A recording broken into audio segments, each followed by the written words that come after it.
Hey, Nicole Trimboli here, former pro softball player and NCAA coach. Today I'd like to share with you a few of my favorite drills that I think really help create a lot of body awareness and isolate certain movements of the swing that we want to do in our real swing. The flat feet drill is one of my favorite softball drills because it forces hitters to generate power from their hip, which is where it should be coming from, versus spinning on their back foot. Okay, so my goal is to keep both feet flat to the ground before, during, and after the swing. Keep an eye on my back foot. Like I said, it's harder than it sounds to do. And so that heel staying down throughout my swing is going to be difficult. But if I do it, it means the only way I can create mobility and power is by loading into my back hip and then using it to drive through the ball, which is where we want kids to create force from.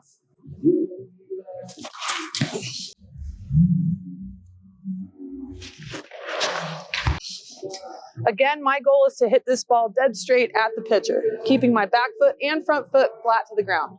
It feels a little awkward, but as you can see, it's going to make me move from here to get ready to hit versus here. That's the flat foot drill. Very difficult at first, but right after a hitter does it, have them go back to their regular swing to see if they feel how their hip generates the force, not their back foot spinning on the ground. This softball drill is called the hover drill. All I'm going to do is take my front leg, pull it into my back leg, and for a moment have 100% weight on my back leg in this nice hip hinge position. The purpose of this drill is to get hitters to feel how much force they can generate if I truly get behind the ball. A lot of hitters are so worried about moving forward that they don't focus on how they set up to hit.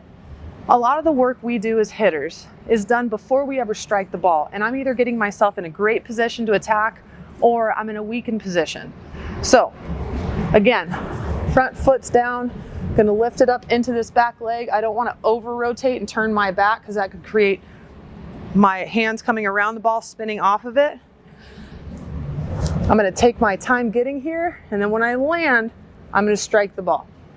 The goal is when I land to still have this hip hinge position, meaning all that power is still stored up for me to use once I release the barrel.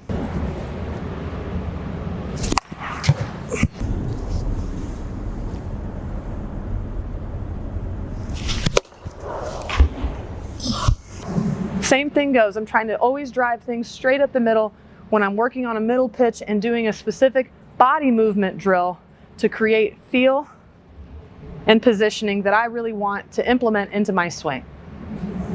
This next drill I'm going to show you is called the crossover drill.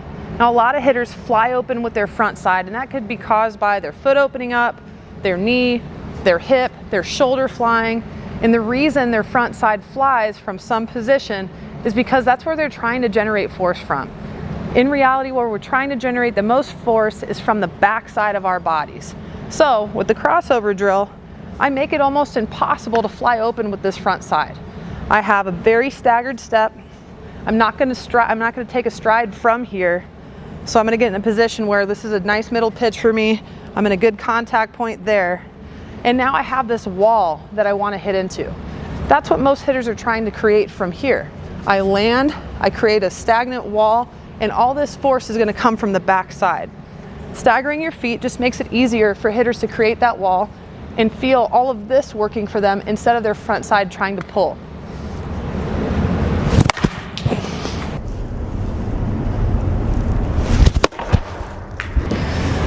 So again, I'm trying to drive the ball right back up the middle. I'm trying to engage and load into this hip hinge position, loading my hands back. That's the crossover drill. So if you have hitters that fly open a lot, this is a great drill for them to feel, because again, it makes it really hard for them to fly forward.